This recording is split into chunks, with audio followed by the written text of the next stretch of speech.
Every time you snooze the alarm, every time you scroll instead of start, every time you say, I'll do it later, you're not just forming a habit, you're reinforcing an identity. You are not procrastinating because you are lazy. You're not inconsistent because you lack discipline. You are loyal to an old pattern that is keeping you safe. But now, that same pattern is suffocating the future that you know you are meant to step into. In today's video, you and I are going to dismantle this. It's not necessarily about getting better habits. It's about forming an identity that feels safe with who you want to be. But before we get started, hello, I am Pinili. Welcome back to my channel. I work with high achieving women, CEOs, creators, and change makers, all of who are done with repeating the same cycles that are draining them. I'm for the women that are ready to rewire who they are and step into who they are meant to be. If you love the topic of this video, make sure to hit the subscribe button. And if you keep coming back for more and you are not yet subscribed, don't forget to hit the subscribe button. Just a reminder, I am not a psychologist, I am not a therapist. What I share with you comes from lived experience, my own identity reprogramming frameworks, and the evidence-based techniques that I have taught hundreds of women over the past 6 years. If you are ready to think differently about habits, let's begin. Part number 1, habits are identity loops. Most people believe that habits are about time management and discipline, but they're not. Habits are identity loops. It's your brain's way of confirming the story about who you believe that you are right now. Every time you hit snooze, your brain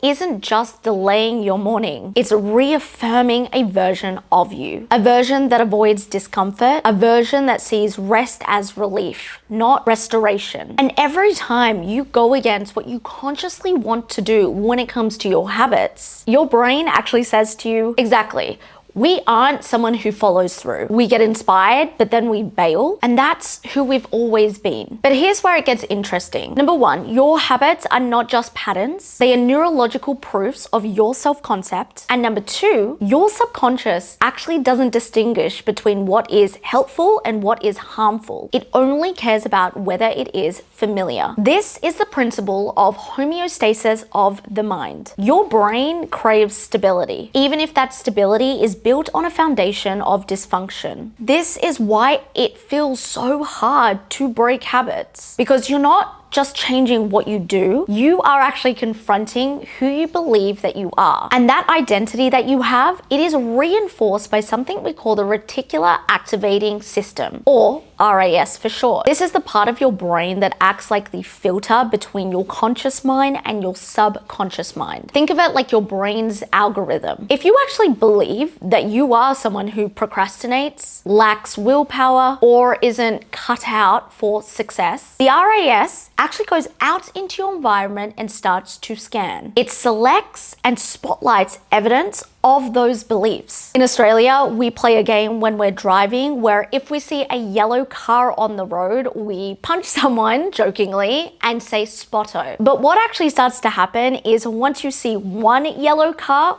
all of a sudden, all you can see are yellow cars. So the RAS actually blocks out any information that contradicts it. It actually holds a microscope to any perceived failure. And it tells you, see, I told you so. This isn't you being irrational. That's actually your subconscious mind doing its job. Here's what most people actually don't say out loud. Your subconscious is not here to make you successful. It is here to keep you safe. And safety to your subconscious mind is predictability, even if that predictability is rooted in scarcity, shame, and sabotage. So when you try to change your habits through willpower alone, what you're actually trying to do is force a new behavior through an outdated identity, and that never lasts. A concept that I teach inside all of my mentorship containers is this: behavioral change without identity work is like renovating a house whilst termites are still destroying the foundation. You can repaint it, you can redesign, but eventually the structure collapses. And for you, this is because the internal operating system actually hasn't been updated. Think of it like this. Let's say that your current self-concept is running on, I'm inconsistent. You try to install the daily habit of content creation or saving money or waking up early. And after a few days, you do it. You feel motivated, motivated, you feel inspired, and you feel capable. But soon the system glitches. You start to self-sabotage. Not because you aren't capable or that you're weak. It's because your subconscious is actually saying to you, this is not us. We're not the type of woman who sticks to things. Remember, we're inconsistent. Let's go back to what we know. And because identity always seeks alignment, your behavior boomerangs. So no, your issue isn't a lack of discipline. It's loyalty. Loyalty to a self-concept that you never actually consciously chose. But unconsciously, you rehearse through thousands of tiny actions, reactions, and feedback loops. This takes us to part number 2, why your brain is actually sabotaging you. Let's dive in deeper. I know you've probably sat there and think, why do I keep repeating bad habits when I know better? But this is what most self-help content gets dangerously wrong. It assumes your bad habits are mistakes, slips, weaknesses, but they're not. Your habits are solutions, and deeply intelligent ones at that. They are not broken systems, they are protective mechanisms. Every single habit that you hate, the scrolling, the snacking, the avoiding, the snapping, the spiraling, was designed by your subconscious to help you cope because your conscious mind couldn't actually handle it at the time. So let me say this clearly. Your subconscious mind is not sabotaging you. It's saving you in the only way that it knows. And the more high achieving you are, the more sophisticated your sabotage tends to be because you've likely learned to look functional on the outside while quietly unraveling on the inside. You deliver, you perform, you show up, but underneath, you're frozen. You're exhausted, avoiding the thing that could actually set you free because it also terrifies you. So let's pull back the curtain on this. For example, when you avoid launching an offer in your business, your brain is not being lazy. It's running an ancient protection pattern that says visibility equals exposure. Exposure equals criticism. Criticism equals abandonment. Another example is when you binge Netflix instead of going to the gym, your nervous system isn't undisciplined. It's actually saying emotional effort is dangerous. It leads to pressure. Let's stay numb because numb equals safe. And last example, when you find yourself procrastinating on the very things that could change your life, it's not a flaw. That's your subconscious saying, we've been here before, and last time we felt pain. So now we don't go there again. This is why willpower does not work. This is why accountability coaches or friends who hold you accountable only go so far. Because unless you address the emotional associations and somatic imprints driving your behaviors, you'll keep calling it resistance when it's actually a survival response. Remember this, until now, your nervous system has been playing a different game than your goals. If you want to scale your business, your nervous system hears scaling equals more responsibility, which equals potential burnout, which equals danger. Or if you say,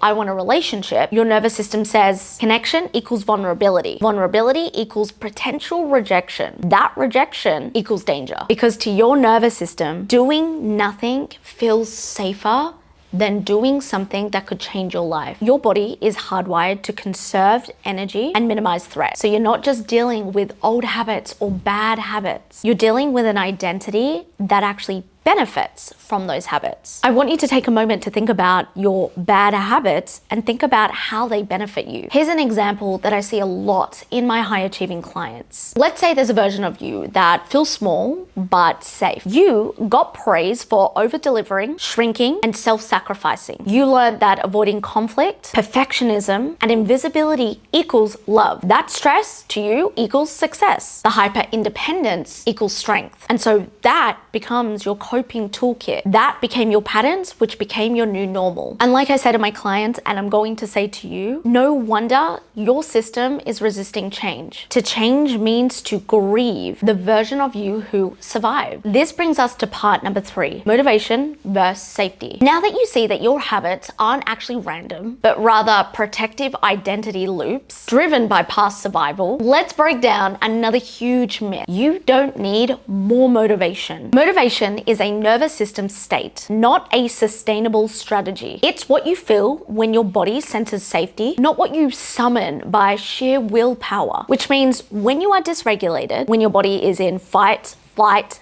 freeze or fawn, you can have the best color-coded Notion board in the entire planet and still not act on any of it. This is why so many high-performing women feel lazy when they're exhausted, why they feel unmotivated when they're highly ambitious, and behind even when they're doing the most. You're not behind, you are dysregulated. Your nervous system does not prioritize growth. It prioritizes survival. And in survival mode, you do not chase dreams and ambition. You chase relief. That's why the to-do list gets ignored. That's why the 5 a.m. wake up turns into a 9 a.m. guilt spiral. Or that's why you default to scrolling TikTok for hours. If your subconscious does not feel safe to succeed, it will sabotage your strategy every single time because expansion feels like danger. So how do we actually break this cycle? We don't push through. We build capacity. We regulate breath. We move stuck emotional charge through the body. We stop shaming the nervous system and start leading it. And then we anchor into identity shifts that actually feel possible, safe, and true. Because you cannot just think your way into a brand new identity. You have to become the type of woman who can hold it emotionally, neurologically, and somatically. This is how we bridge the gap between who we say we are and who we want to be. Now, putting everything we've spoken about together, the reason